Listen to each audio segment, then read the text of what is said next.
د ملي لوبغاړو له لوري د هیواد د خپلواکۍ 115 کلیزې نمانځنه. د غازي امان الله خان له لوري د هیواد د خپلواکۍ بیرته اخیستو 115 کلیزې په مناسبت د افغانستان نامتو ملي لوبغاړو هم په خواله رسنیو د دغې ورځې یاد تازه کړ. هیوادوالو ته مبارکي وویله او د یو پرمختللي افغانستان هیله یې وکړه.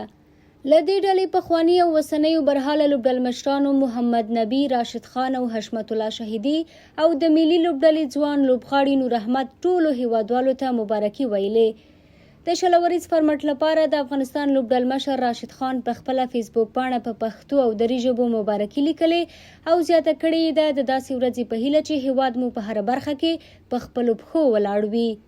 په ورته مهال د ورځنیو لوبو لپاره د افغانستان لوبډل مشر حشمت الله شهیدي هم د مبارکۍ ترڅنګ همداراز هیله کړې چې افغانستان یو ځل بیا د جګړې په ډګر بدل نشي. ملي لوبغاړي تل په ملي مسایلو او د ملي ارزښتونو په نمانځلو کې د هیوادوالو ترڅنګ درېږي او د وطن دوستۍ احساسات پالي. همدا لامل دی چې افغانان بې دریغه مینه ورکوي او تل یې په دفاع ولاړ وي.